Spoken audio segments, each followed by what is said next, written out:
Bonjour à tous et bienvenue comme chaque semaine notre petite vidéo explicative pour la semaine qui suit. Une vidéo qui va être très courte, rapide, car on va attaquer la vidéo de la semaine 41 et c'est donc la semaine de deload après ces 3 semaines éprouvantes qui va nous amener du 6 octobre au 11 octobre, la semaine 41.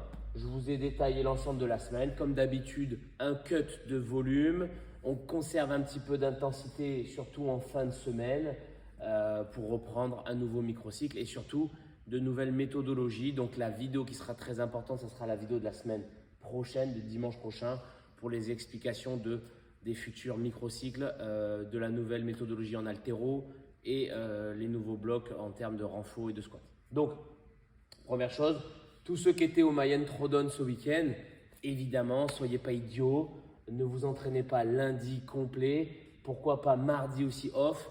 Vous venez de faire 3 jours d'entraînement intense, on progresse autant qu'on récupère. Donc, laissez le corps emmagasiner complètement ce que vous avez fait vendredi, samedi, dimanche et ne reprenez que quand vous sentez que vous en avez envie et que vous êtes capable de mettre de l'intensité ou bouger, d'accord? Pour ceux qui n'étaient pas au Mayen Trodon, moi je conseille souvent un lundi off ou zone 1, marche active. L'idée c'est de faire travailler le système lymphatique pour récupérer au max. Si vraiment vous avez envie de bouger, vous faites le WOD de votre salle en mode tranquille, d'accord? Grosso modo, la semaine commence à partir de mardi. On aura mardi une session orientée renforcement avec nos blocs de bench press, traction et Cossack pour faire un peu de jambes en faisant plutôt les chaînes antérieures. Le schéma est toujours le même, ça ne change pas. En semaine 38, on a fait des tests de 4 RM.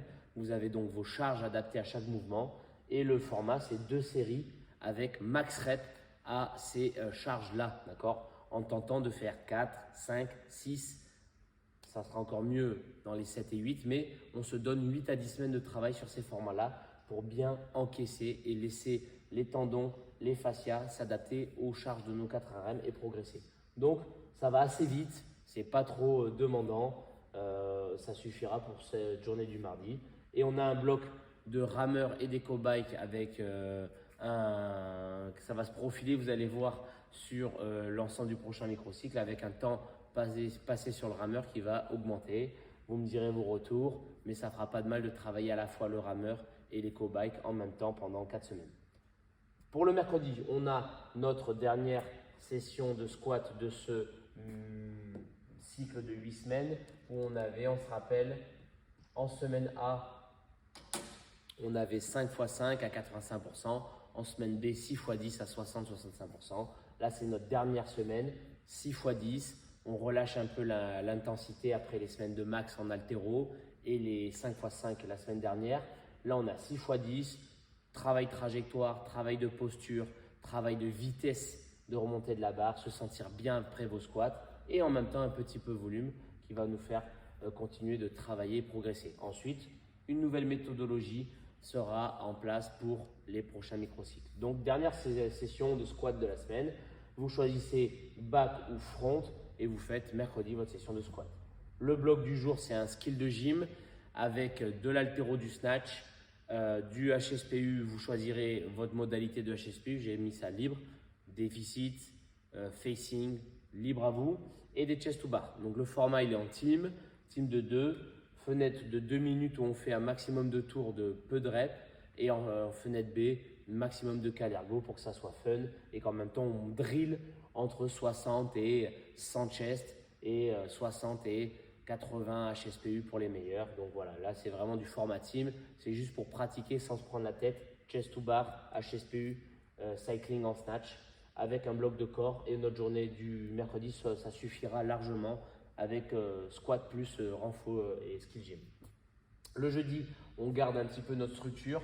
Comme vous savez, on a toujours lundi, mardi, mercredi en semaine normale avec des contraintes assez importantes en termes soit de mécanique, soit de métabolique. Et donc le jeudi, c'est plutôt une journée axée récupération. Donc là, si vous vous sentez, vous faites le run spécifique où on augmente tout simplement le temps passé à allure.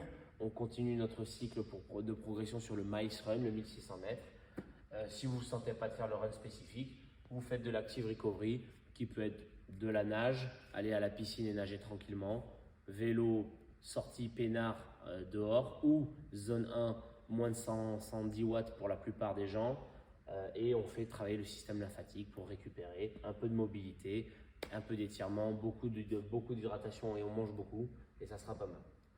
Vendredi, on retrouve un bloc, mais par contre, il va être assez challenging. C'est un Metcon Instagram, comme j'ai dit, Instagram Workout, qui donne des inspirations. Là, c'est le NST Beat Test. Donc, André Houdet, avec sa programme No Shortcut, a repris un fameux test de Ben Bergeron, qui est connu, qu'on a fait déjà plein de fois. Mais là, il a adapté avec des mouvements un peu plus funky, on va dire, des toast to bar, des burpees et soit du thruster, soit du power clean. Je trouvais que c'est un très très bon test de capacité de travail en CrossFit.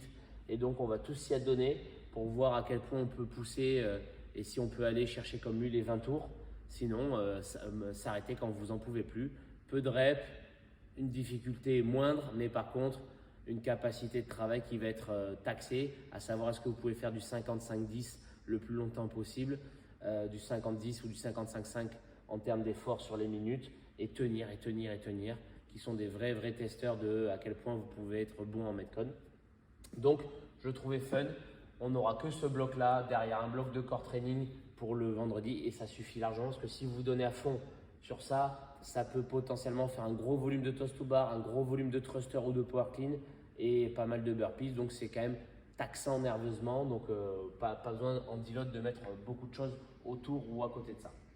Et le samedi, on finira tranquillement par notre fameux bloc de deload power clean ou squat clean du sol et jerk des blocs ou des racks en format EMOM avec de la récup.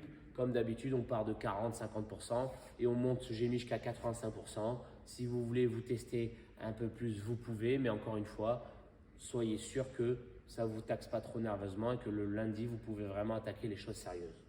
Et notre bloc de renfort dips et press dans la même continuité. À votre charge de semaine 38, le test 4RM. Objectif 2 séries pour faire un maximum de reps.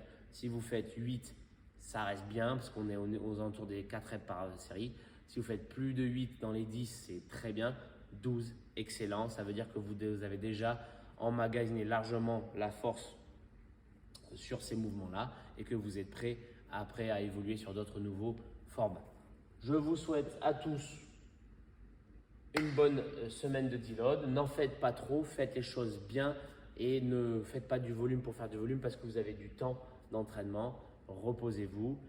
Comme vous l'avez pu le voir, on a cartonné au niveau des PR sur les cycles. Ça montre bien que si vous faites confiance et que vous écoutez l'écriture et l'embriquement des semaines et des semaines, le résultat est au rendez-vous. Donc, essayez de continuer comme ça pour que ça continue de payer sur le long terme et non pas rentrer dans une sorte de fatigue généralisée qui peut être délétère. Bonne semaine à tous, continuez de me taguer sur vos stories et de m'envoyer vos vidéos pour des corrections. Vous ne le faites jamais assez, donc n'hésitez pas, ça sert à ça. Bonne semaine.